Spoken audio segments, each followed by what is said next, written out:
Olá, peregrino que chegou ao podcast Conversa com o meu pastor. Meu nome é Hirata Abe, sou cientista social e converso com o meu pastor, o Dr. Anderson Clayton Pires, que fala direto de Goiânia.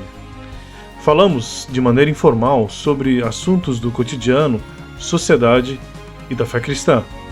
Acreditamos que a fé cristã pode curar as pessoas que estão imersas em processos adoecedores e que precisam ser diagnosticadas. Afinal de contas, o que nos adoece e como a fé cristã pode nos curar? A conversa é sempre boa, os temas são totalmente relevantes. Venha então para mais um episódio e que comece a cura.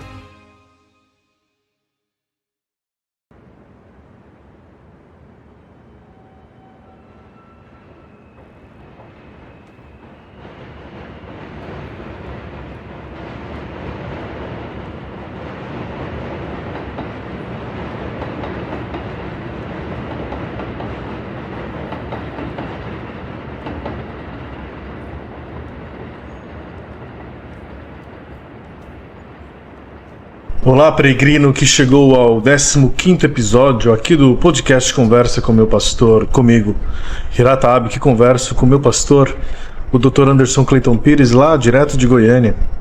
Pastor Anderson sempre ensinou que a Bíblia é uma fonte econômica de informações e conhecimento para certos assuntos. Mesmo assim, as pessoas têm sido ensinadas a ler a Bíblia de maneira errada.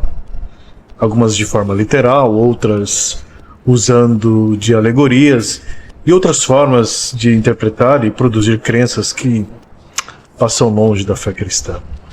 Nesse episódio, o Dr. Anderson Clayton Pires dá uma aula de como a Bíblia foi escrita e canonizada e de como são frágeis toda a percepção e certezas que acompanham quem está interpretando a Bíblia. Falamos sobre o papel do mestre na igreja brasileira e muito mais.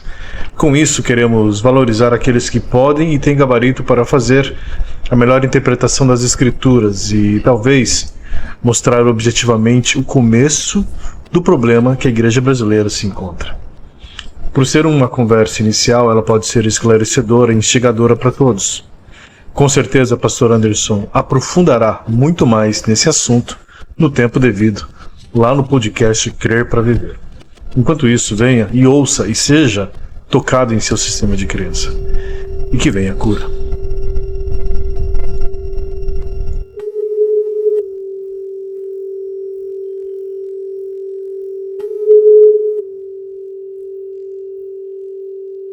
Fala, Hirata. Bom dia, pastor. Deixa eu te ouvir melhor. Aí, Pastor, você está me ouvindo? tô te ouvindo. Pastor, acordou cedo hoje. Acordei 6 horas hoje. Pastor, acordei 6 Mas horas. é todo dia. Hira, eu não dou conta de dormir mais do que isso mais não, cara. Chega às 6 horas, eu pulo pra fora. É, incrível, né? Oi, Cristina, tudo bem? Bom dia. O Anteninha ontem brigou com o gato. E que um gato entrou aqui. O gato entrou aqui sem pedir licença, né? Ele foi atrás. Aí o gato meteu a unha nele aqui, ó. Tirou como é que chama? Tirou o pelo dele aqui, tá só a carne viva aqui, ó. A Zoe fez isso com a mãezinha. Não, mas aí ele deve ter dado as dele também, né? Oi, mas isso é um perigo, viu? Sabe o quê? Passar Fivifelv. Eu passei um Você antisséptico. vacina ele, Mira, com a B5? Eu vacinei ano passado. Tem que vacinar de novo.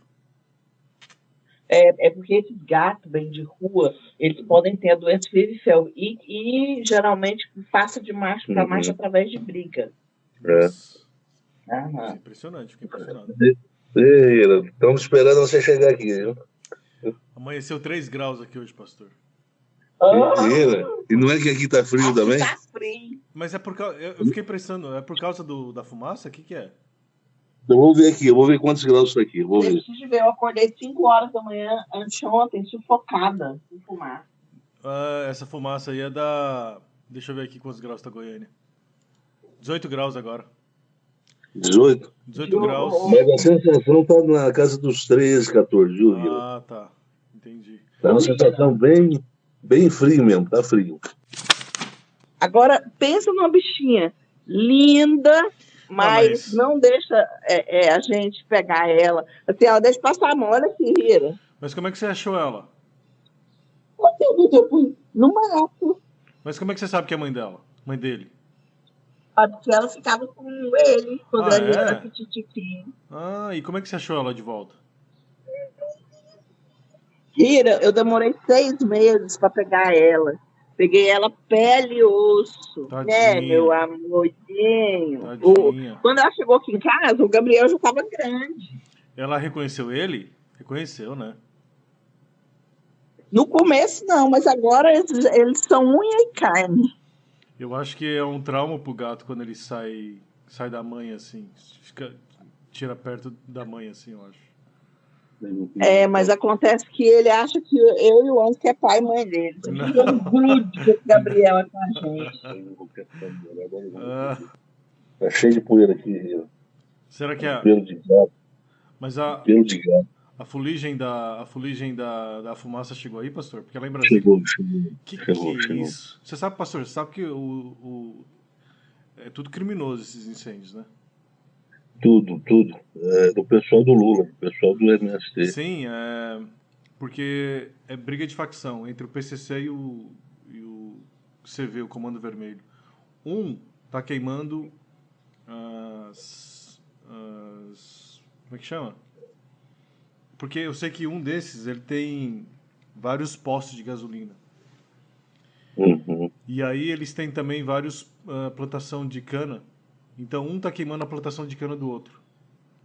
E pode ver que é pontual, não é todas as fazendas, são só dessa facção. E aí o pessoal descobriu que é criminoso. O pastor sempre diz que a Bíblia é uma fonte econômica de informação. Que tanto de informação quanto para conhecimento, para certos assuntos. Mesmo assim, as pessoas têm sido ensinadas a ler a Bíblia de maneira errada, né, pastor? Algumas de forma... Eu já vi muita gente lendo a Bíblia de forma literal, então fazendo alegorias o tempo inteiro. E outra descambando para outros tipos de interpretações. Então, assim, eu nunca...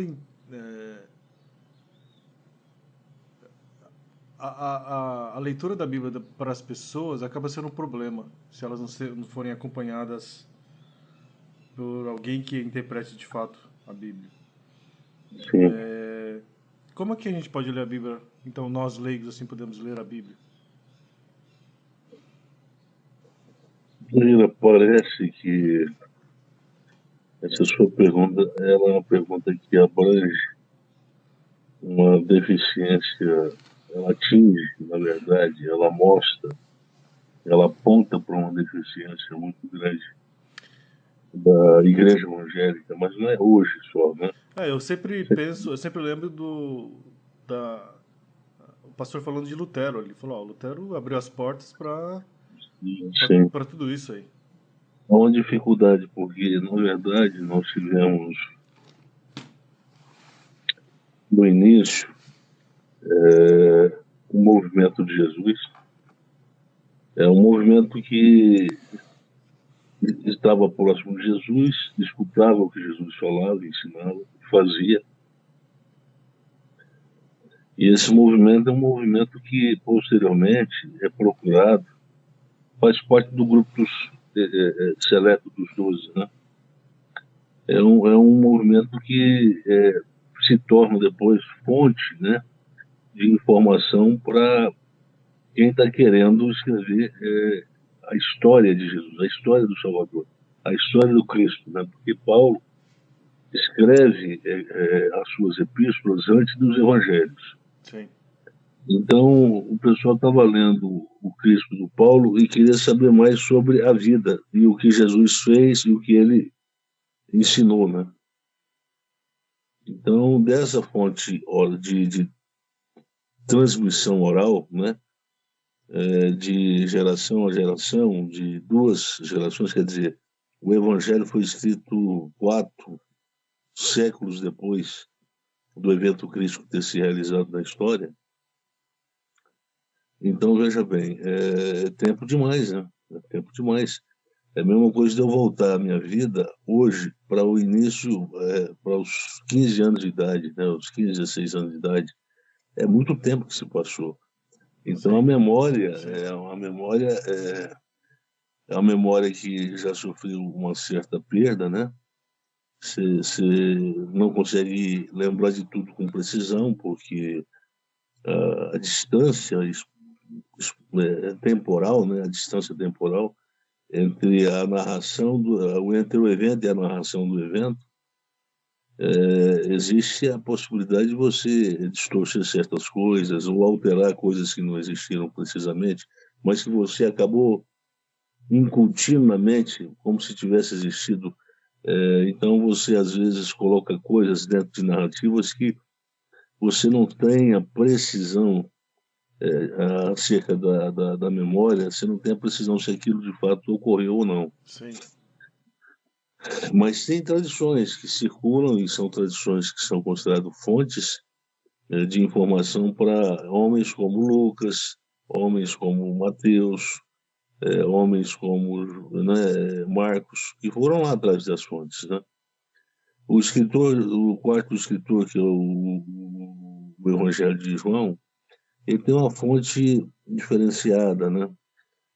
Primeiro porque ele aborda um ministério que não acontece na Galileia, né? Os outros três sinóticos, eles privilegiam a ação de Jesus dentro da Galileia, mais especificamente dentro da Galileia. Interessante.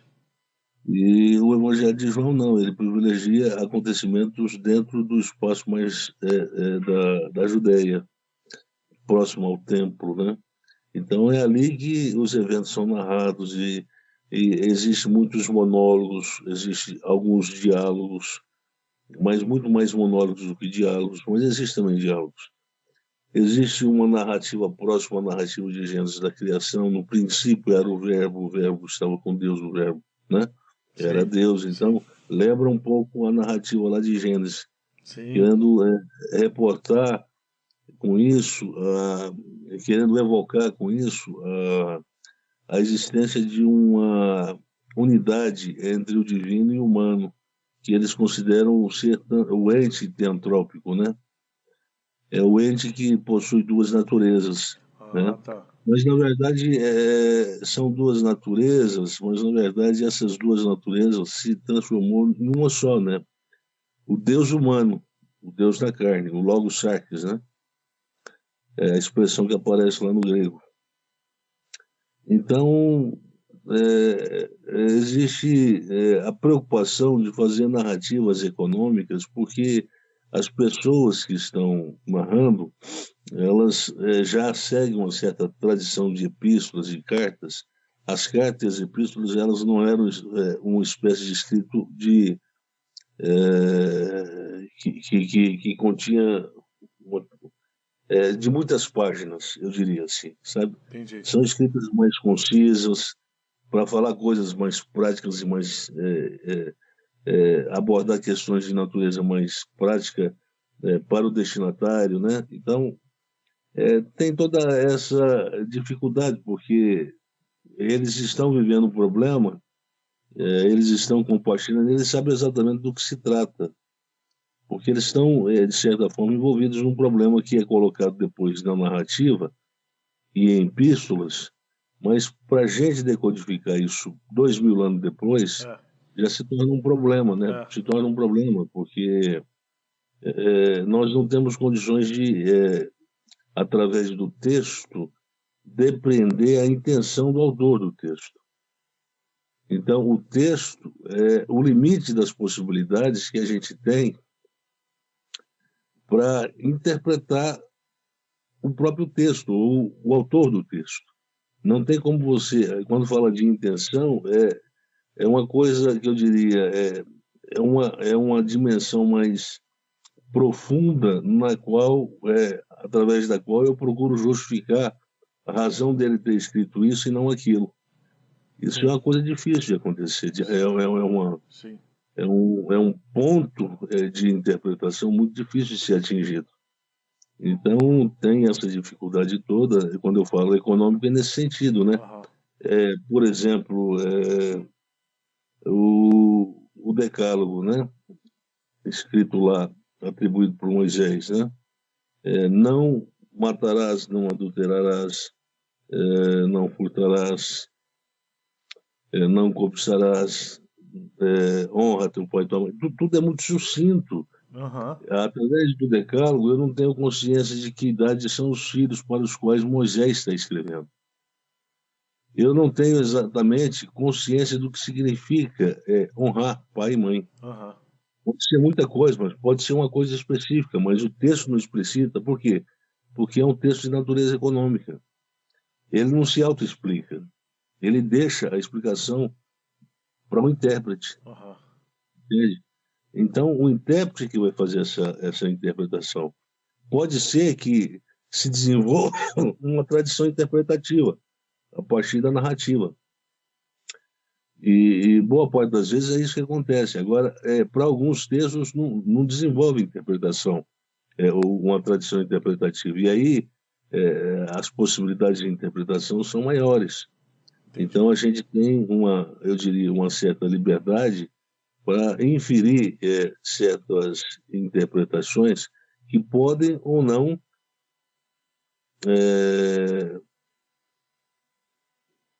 alcançar o objetivo do texto, que é a compreensão daquilo, a compreensão. Todo mundo que escreve para que alguém compreenda o que eu estou querendo transmitir com a narrativa, com a escrita, né? Sim, sim. Então, esse é um problema. Nós temos uma distância cronológica, nós temos uma distância geográfica. Quando se fala de Líbano, se fala de árvores, que se tem muito no Líbano, que não tem aqui na nossa região. Se fala muito de deserto, onde existe temperaturas extremas, né? O calor extremo e o frio extremo. A gente não tem esse fenômeno aqui no Brasil.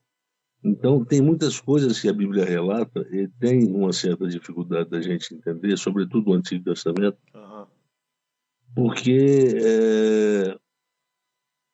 se trata de uma geografia bem distinta da nossa.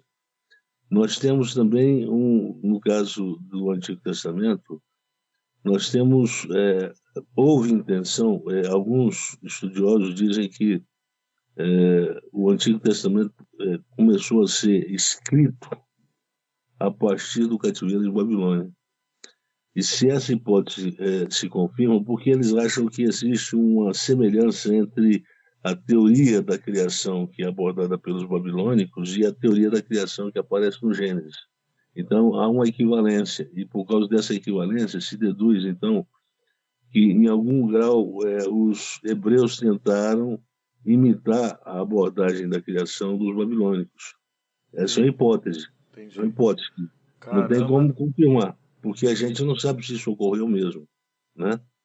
Então, muito provavelmente não tenha ocorrido, porque mas em algum grau se pode reproduzir certos conceitos, certas expressões, como por exemplo o Apocalipse cristão, esse que está na nossa Bíblia.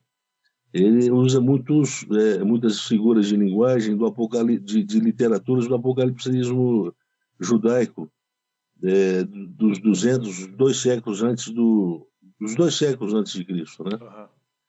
Então se utiliza muito. O leão da tribo de Judá é uma figura que aparece lá em alguns dos livros do apocalipsismo, né? Ou da apocalipse judaica. Aparece lá também o filho de Davi, raiz de Davi, né? Então aparece conceitos, aparece a figura do dragão de várias cabeças, né? Todas essas figuras estão e já haviam aparecido no apocalipsismo de 2 séculos atrás. Aí a pessoa, opa, então faltou autenticidade para o Apocalipse. Não, é porque é corrente. Entre os judeus havia uma crença de que a história caminhava para o fim e que haveria um desfecho final, haveria ressurreição e tal. Só que o Apocalipse cristão dá uma organização para aquilo que foi escrito por boa parte de escritores judeus e que não tinham uma clareza muito bem sobre como é que a coisa ia acontecer. Havia grupos que não acreditavam nisso, que eram os saduceus, que não acreditavam na ressurreição e que, portanto, resistiam a isso. E quando isso era discutido em sinagoga, ou na sinagoga, havia uma divergência. Por vezes era acompanhada de atrito e até mesmo briga entre judeus, fariseus e judeus Olha só, saduceus, né? olha só. Pastor, deixa eu só abrir uma porta para um gato aqui, peraí. Tá.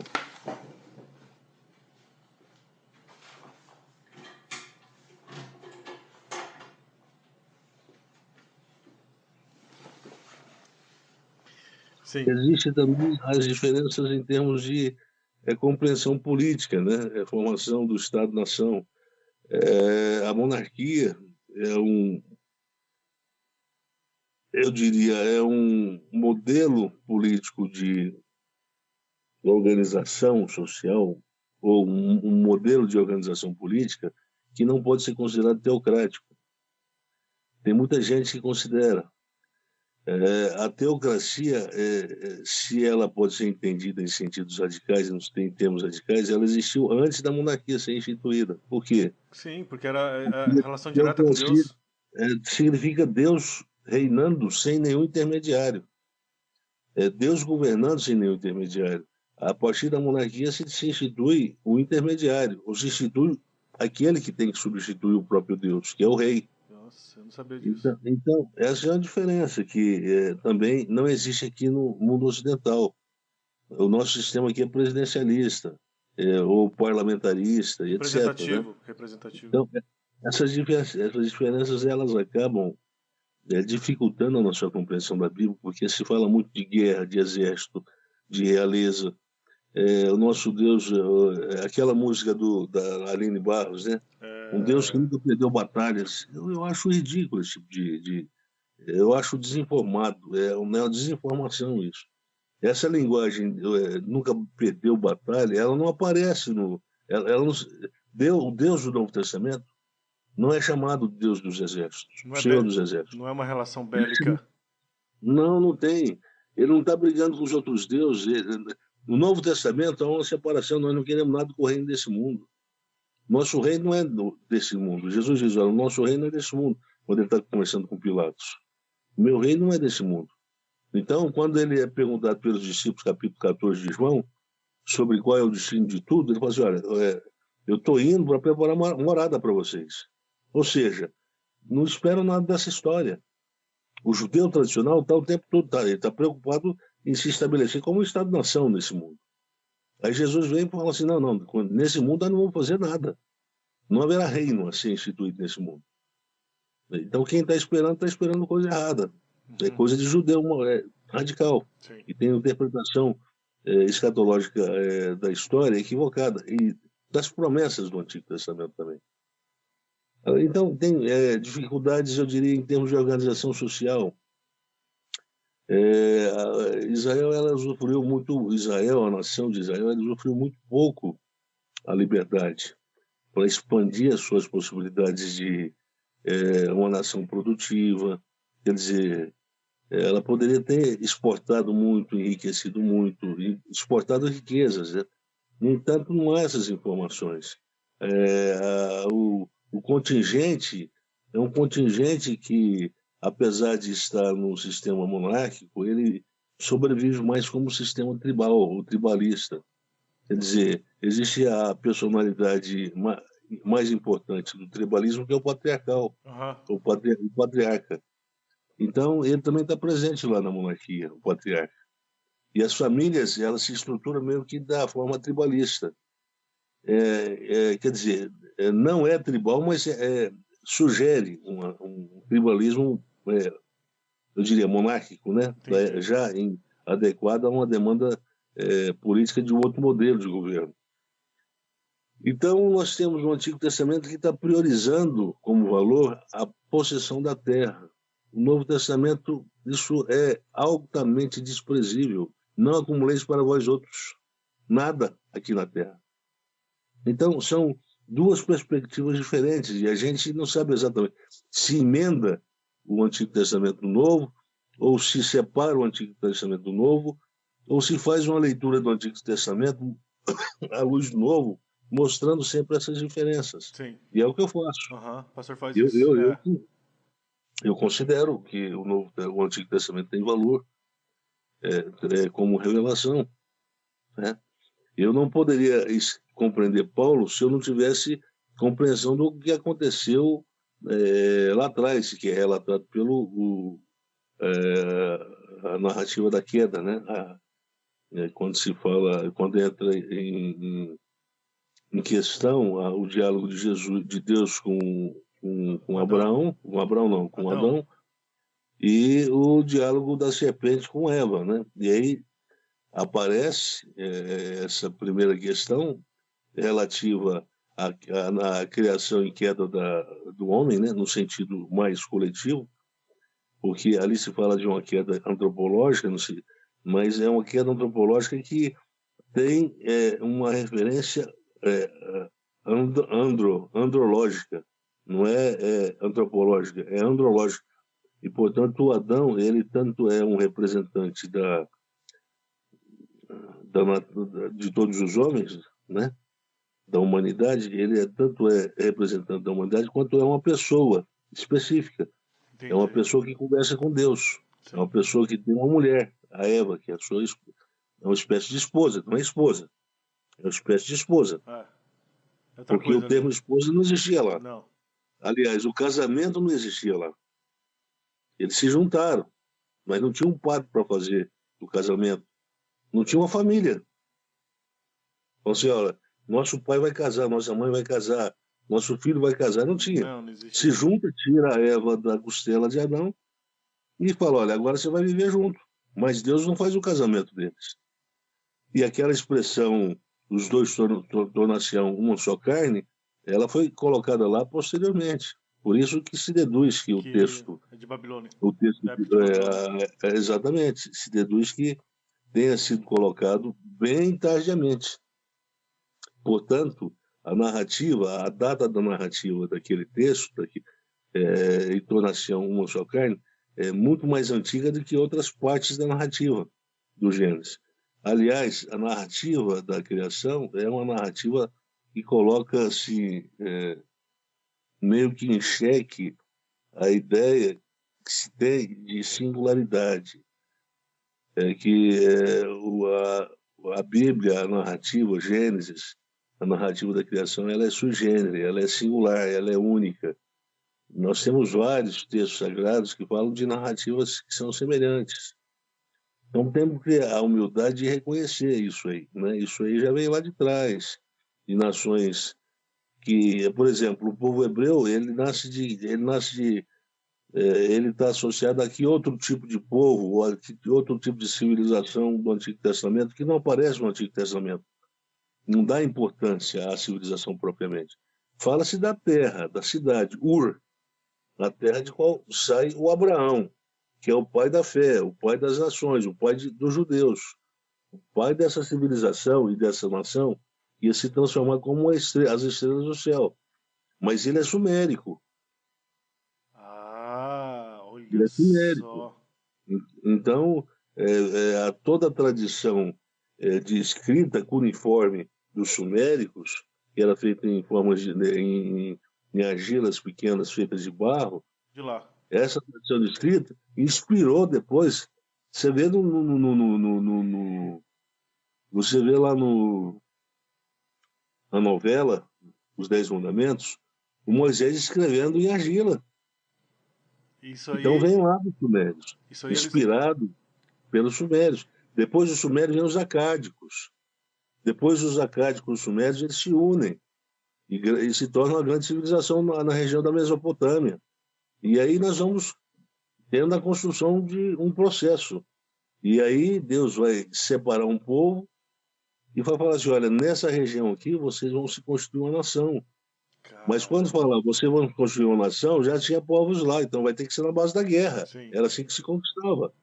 Não é falar assim, você chegava e falava assim, olha, o negócio é o seguinte, meu tio era dono dessa terra aqui toda, eu vim aqui para você, pedi para vocês saírem daqui porque isso é nosso. Ah, mas o que é isso, meu filho? Aí é guerra, não tem dessa história, não. A gente vai sair daqui porque você está dizendo aí que foi do seu tio, que um Deus invisível deu para o seu tio? Um Deus que não tem rosto, a gente não sabe onde é que está. Ele deu para o seu dia, a gente vai acreditar, e agora vamos todo mundo sair daqui porque você está falando que a esquerda não tem cabimento, né? Deus colocou Israel em maus lençóis desde o começo, então. Aí, quer dizer, aí Israel tem que ir para a guerra, e os caras falam assim, mas Deus, o Deus do Antigo Testamento era um Deus ruim, um Deus que mandava as pessoas para a guerra. E me fala qual a alternativa que tinha para conquistar. Os caras acreditavam que aquela terra era deles. E tinha que, para conquistar, tinha que ser pela guerra, pela via da guerra. Então, quer dizer, tem vários problemas, porque a gente passou a ler a Bíblia, o Antigo Testamento sobretudo, mas também parte do Novo Testamento, influenciado por eu diria, uma filosofia meio que sensível demais, humanística demais,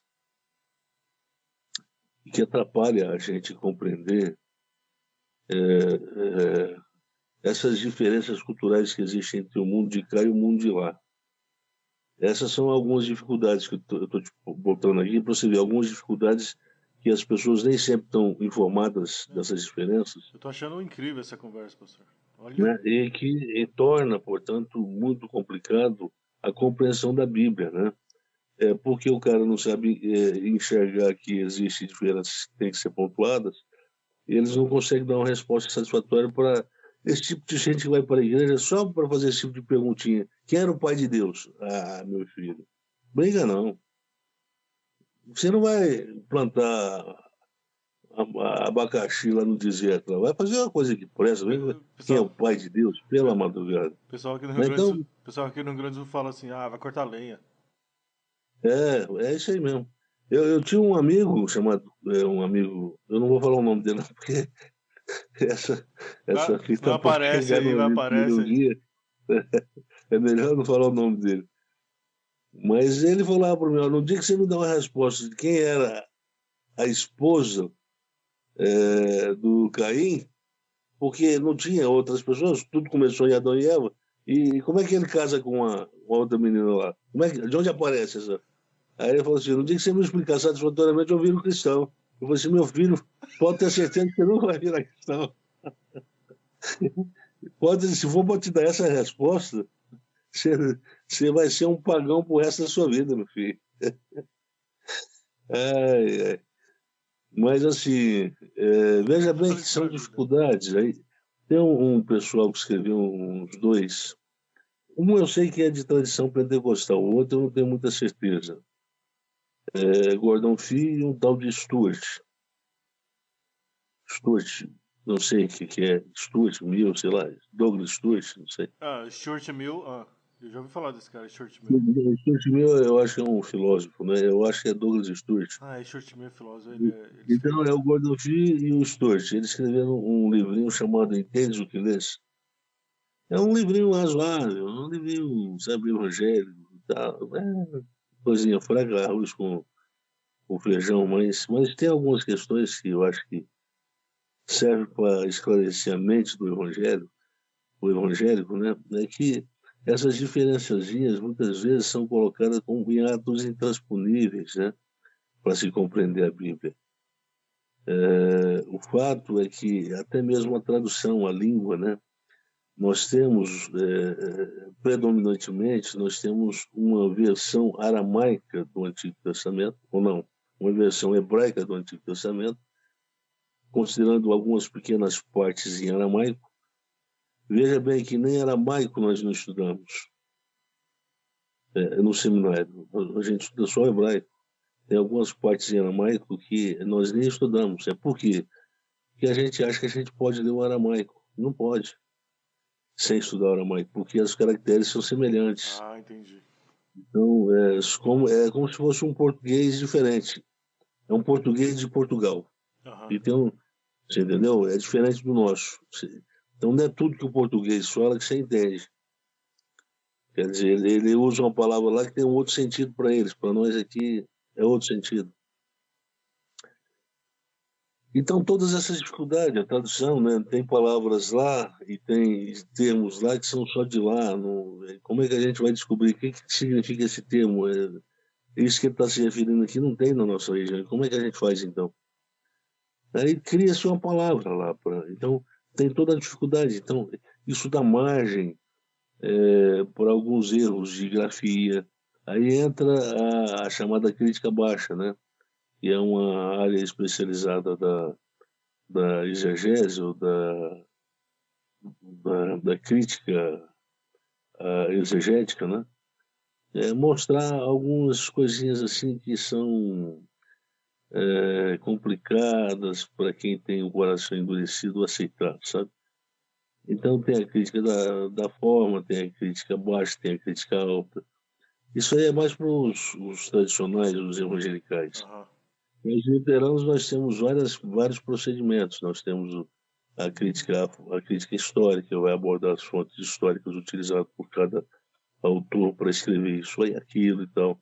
Nós temos a crítica das fontes, portanto, a crítica literária, a crítica das formas, nós temos a crítica textual, nós temos a crítica da...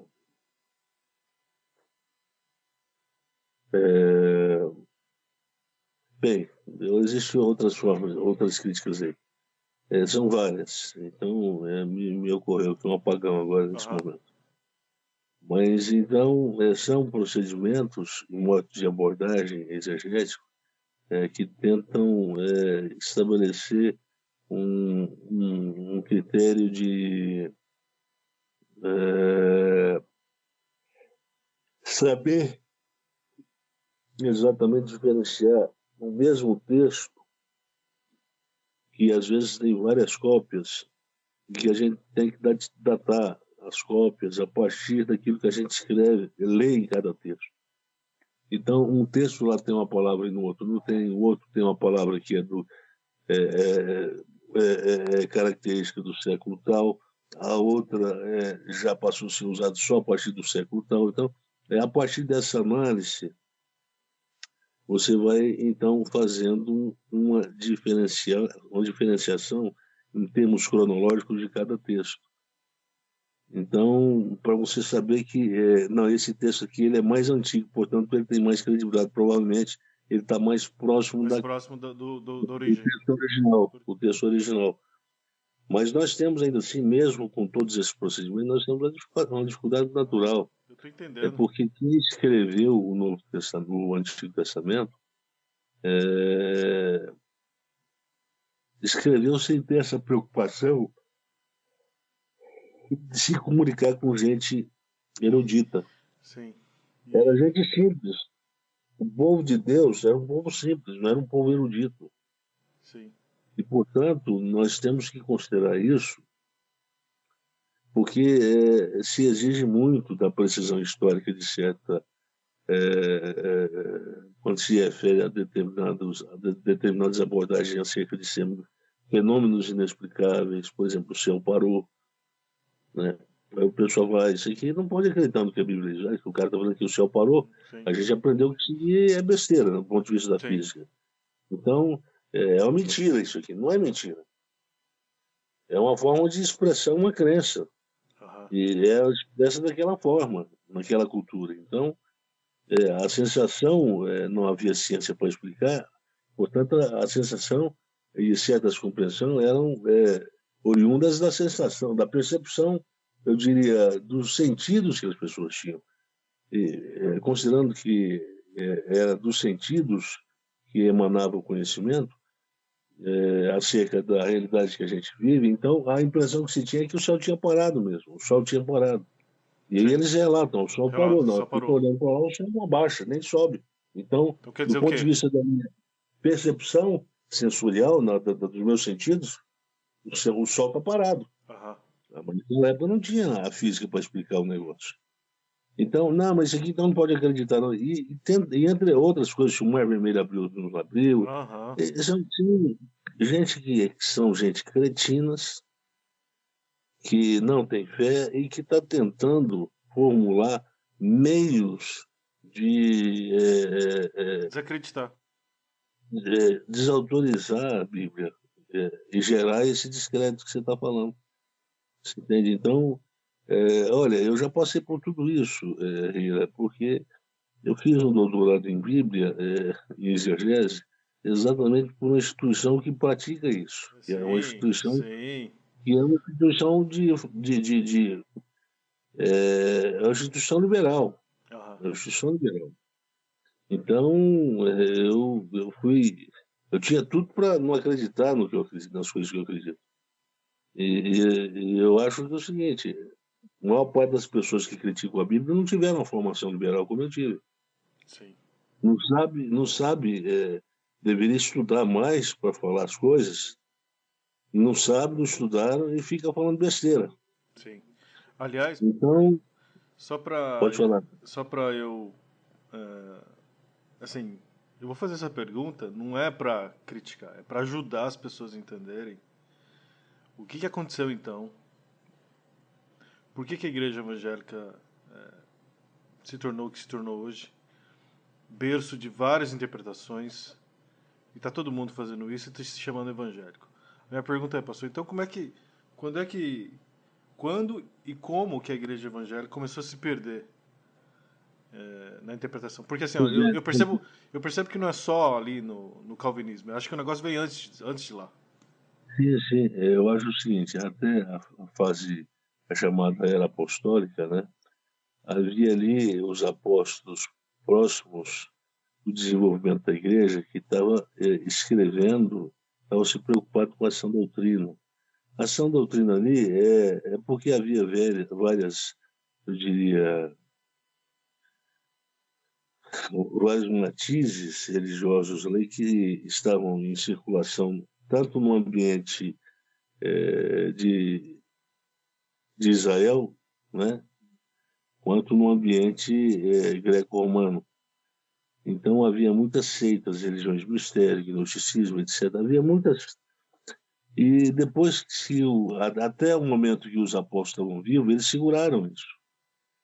Mas depois que eles morreram, o que entra em cena é um distanciamento progressivo cada vez maior, porque o Novo Testamento não está pronto, ele não está formado como a gente está aqui. Ele se formou, ele se tornou um cano mais ou menos quase no final do século IV, né? 4. Então, veja bem, levou-se muito tempo e, enquanto isso, eles estavam brigando com os hereges, né? Contra as heresias dos hereges. Então, aí apareceu vários movimentos na época, movimentos escatológicos, né? Como o mais montanismo, né? É o mais conhecido de todos.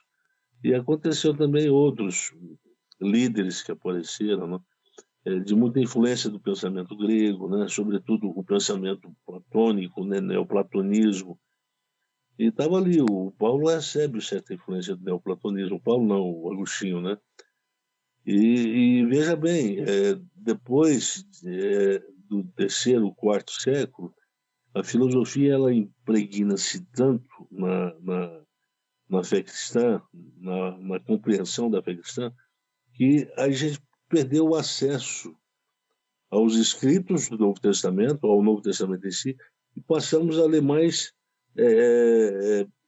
padres, escritores, se Comentaristas. dizem cristãos, e que falavam sobre a fé cristã numa perspectiva sistemática, mas sempre fazendo uso instrumental de interpretação à filosofia grega, à filosofia platônica. Ah, Então, isso foi até mais ou menos o final do século XIV, XV, né? Então, aí aparece no século XVI, precedido pelo humanismo, na renascentista, aparece então a reforma protestante, que é uma tentativa de voltar para as escrituras, dar um tchau para a filosofia. aham. Mas o Lutero ele cometeu erros de interpretação também, sabe? O que ele interpreta não é o mais importante, mas não é a alma do negócio. Por exemplo, ele diz o seguinte: olha, é errado quando se diz que a salvação tem que ser comprada com indulgências. O certo é que não.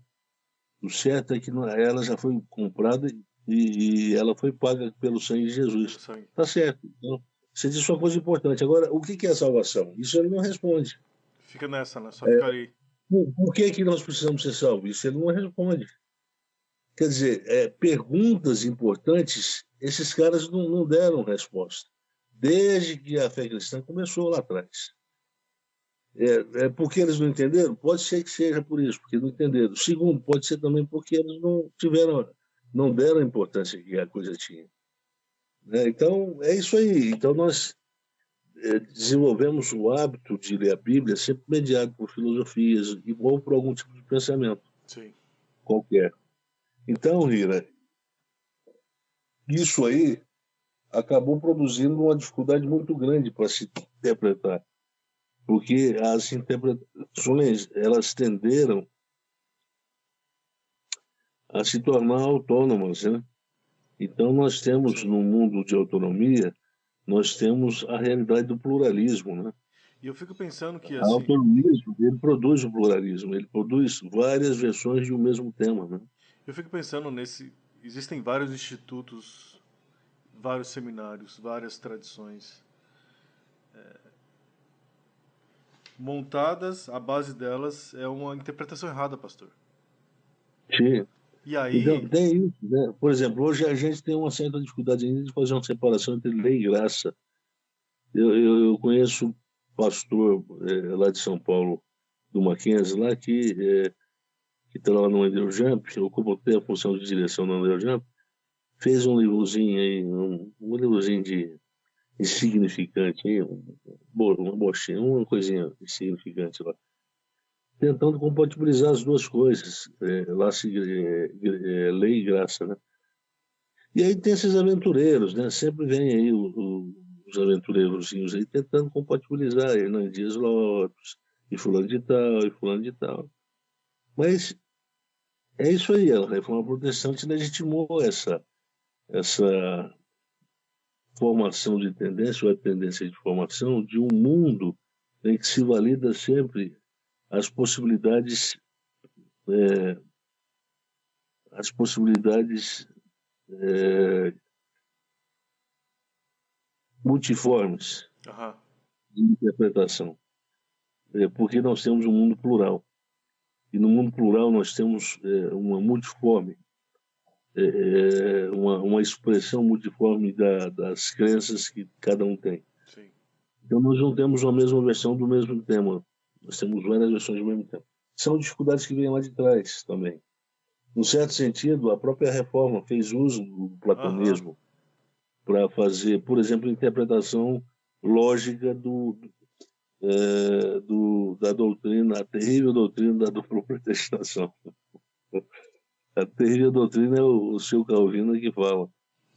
Terrível. Esse Calvino é um cara que... E hoje em dia, o João Calvino precisava ter a surra, ele não levou a surra que ele merecia, né, pastor?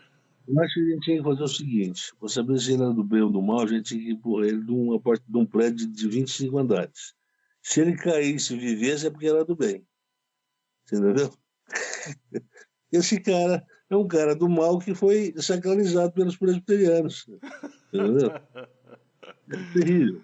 E hoje o pastor ensinou uma vez para mim que hoje ainda é uma grande dificuldade o que nos separa dos evangélicos é essa coisa de eles não como é que é? Eles não levarem em conta o paradoxo da divindade, a natureza das coisas, e isso faz com que eles façam a leitura errada da Bíblia. Olha aí, nós temos a versão pentecostal aqui no Brasil. Ela pontua o que é mais importante para essa interpretação é a segunda forma de experiência de batismo, que é aquela que acompanha o fenômeno da glossolalia. Falar em línguas, né? Em línguas estranhas. Aí vem a segunda onda do pentecostalismo. Deus é amor, Brasil para Cristo.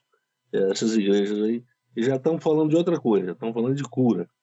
Já é a segunda onda do pentecostalismo.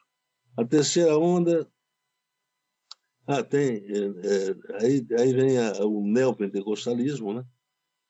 Que começa ali entre 75 para frente, começa com a Igreja do Macedo, daí se irradia para todo mundo. E aí Agora a gente já está vivendo a onda neopentecostal pós-Covid. Que é a tentativa de explicar o que não era, o que não deu certo, o que falhou. Aí eles estão revendo a teologia de confissão positiva, né? Porque ela falhou lá. Eu não vi nenhum pastor orando com coragem para curar membros de Covid. E o que eu vi é o seguinte, que gente morrendo de medo, sair na rua. O Silas Malafaia falou da história de um casal da igreja dele lá, e estavam toda semana chegava o povo lá na igreja falando, olha, morreu fulano de tal, morava lá perto de casa, morreu de Covid. E foi falando, então, toda semana tinha uma pessoa que morria. Aí uma semana eles ficaram sem ir para a igreja. Aí perguntaram, o que foi que aconteceu com aquele casal? Eu falei assim, eles morreram.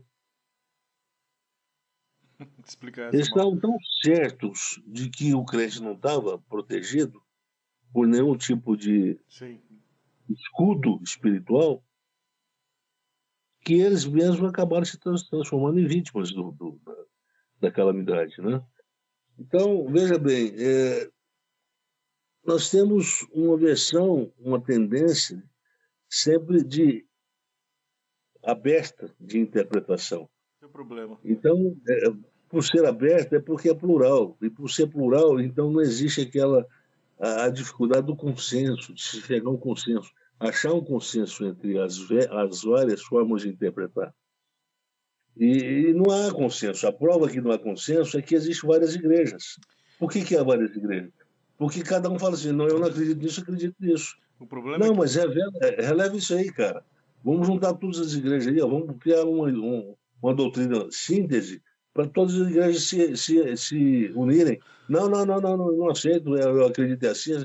Quer dizer, é intolerância. O pluralismo, ele não produz tolerância. exatamente. Ele produz a intolerância, você O entendeu? problema é que quando aparece no cenário um mestre para dizer, ó, colocar os pingos nos is, essa intolerância, essa incapacidade de se submeter à verdade, de fato, a melhor interpretação, ela não vai conduzir as pessoas a isso que o pastor está dizendo.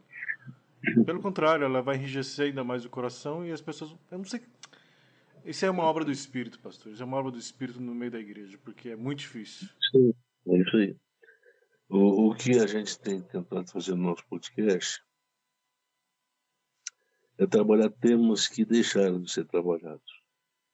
Temas que caíram no esquecimento dos evangélicos. A conversão é um desses, né? A natureza da fé é outro. Nós vamos falar sobre vários.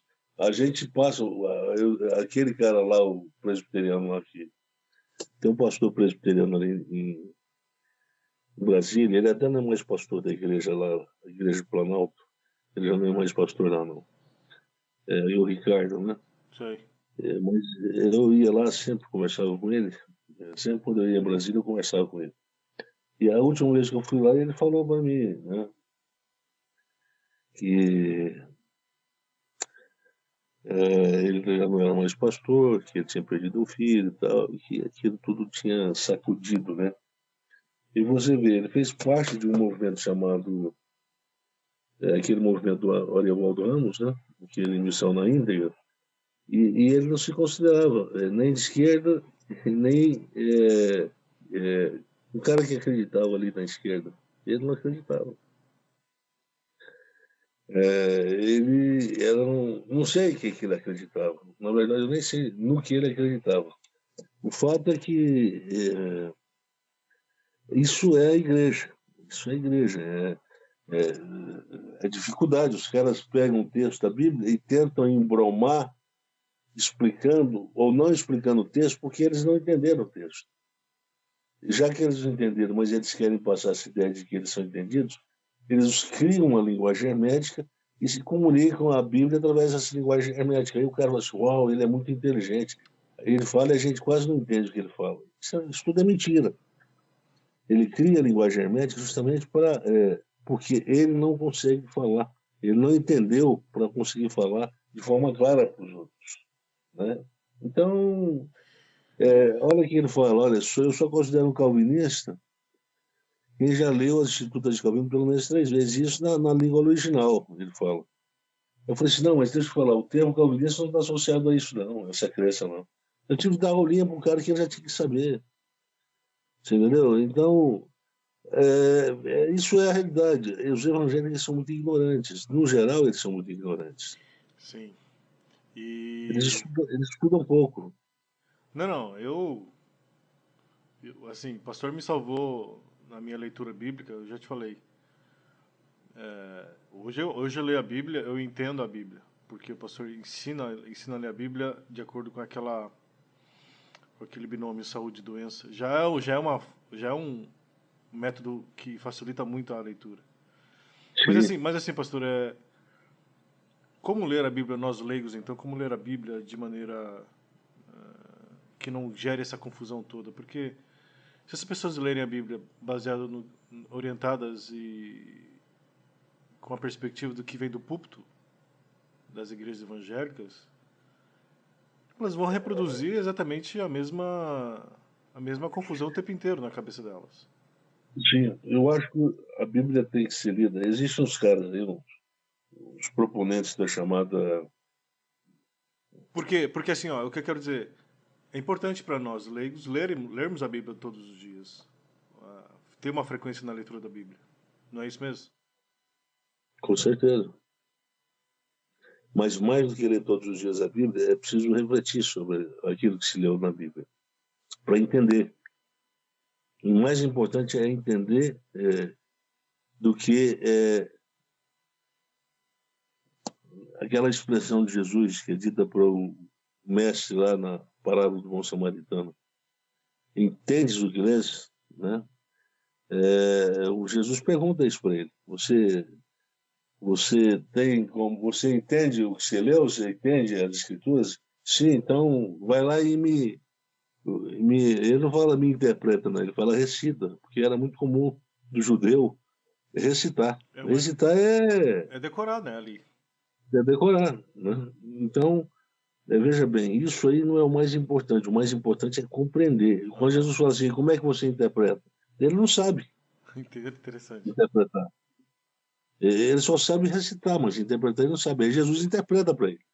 E introduz a parábola do bom samaritano para dar a interpretação para uma coisa que ele lia, mas não entendia. Entendeu? Então é isso aí. Eu acho que essa é uma dificuldade estrutural. Pastores, os líderes precisam estudar. Não sei se eles vão conseguir romper com essa preguiça intelectual que eles criaram. Não sei. Talvez sim, talvez não, mas que eu vejo é que não. Eles não vão romper com essa cultura, vão continuar nessa ignorância e pronto, é isso aí. Eu vi que o Timóteo um dia perguntou pro pastor lá no podcast, num dos episódios, falou assim, pastor, a gente precisa saber exatamente essa conversa que a gente está tendo aqui. O Timóteo pediu pro pastor falar lá nos episódios. Acho que o pastor vai ter esse momento de falar exatamente o que falou aqui, com mais tempo ali. Eu tô bem ansioso para ouvir, porque acho que vai ser um dos episódios que vai chamar muita atenção das pessoas, porque elas não têm ideia de que a dificuldade de ler a Bíblia, a dificuldade de fazer a interpretação, ela precisa passar pelo crivo do mestre. As pessoas elas não têm essa percepção, pastor. O mestre, aquele que sabe manejar bem, sabe exatamente do que está lendo, interpretar da melhor forma possível, ele está ausente do Brasil, pastor. O mestre não tem lá, na igreja brasileira. Sim, sim. Eu acho o seguinte, eu tenho, não sei se você conhece aí, pais que quando vão levar os filhos que estão com algum tipo de problema sério de saúde, eles querem levar no melhor médico. E quem que é o melhor médico? É o que tem mais leitura, é o que tem a melhor formação e, portanto, tem a melhor competência para fazer um diagnóstico que dê para oferecer uma cura, né? Uma cura para o filho que é paciente. Então, eu acho, Rira, que no que diz respeito às escrituras tinha que ser assim também. tinha que ser exatamente dessa forma, ou seja, a quem nós devemos dar mais crédito? A quem estudou mais a Bíblia. Esse que estudou mais a Bíblia, ele estudou por vocação, ele é um mestre. O Gramateus, ele é o Didásculos, é o Racam do Antigo Testamento. Então, se vocês estão fechados para ele, saibam que vocês vão viver de forma ignorante, porque tudo que vocês lerem na Bíblia, vocês não vão ter a compreensão correta de Deus. É isso aí. Eu não sei se o pastor sabe, mas tudo que eu estou fazendo aqui do podcast, tanto lá na Web Rádio Nova Criação, é baseado no diagnóstico que o pastor deu, de que o sistema de crença da igreja brasileira está doente. Isso, eu sei que para mim, quando se eu ouvisse isso hoje, 2024, isso para mim seria atrativo, atraente. Porque eu falaria assim, opa, alguém está percebendo alguma coisa que eu já percebi e não sabia dar o nome. Só que eu percebo que isso também gerou antipatia. Sim. Porque eu estou fazendo tudo baseado nesse diagnóstico, e quando as pessoas ouvem que esse diagnóstico foi feito, as pessoas falam assim, não, aqui não é o meu lugar, eu não quero ouvir nada disso, porque para mim está tudo certo. É isso aí, a igreja evangélica está tudo certo, e é isso aí mesmo. o que a minha doutrina, a minha denominação está dizendo é o correto, e eu vou ficar aqui nessa. É isso aí. Então, assim, por isso que eu sempre termino os meus textos falando assim, ó, isso aqui é para quem tem ouvidos para ouvir. Quem está sendo proposto no podcast, na Web Rádio Nova Criação. E aí é o Espírito Santo que vai fazer o resto. É isso aí. Vamos ver. É com essa crença que a gente faz o que faz, que a gente caminha. Então, esperar da parte de Deus a resposta para aquilo, o esforço que nós temos colocado nesse projeto hoje. Pronto, é isso aí.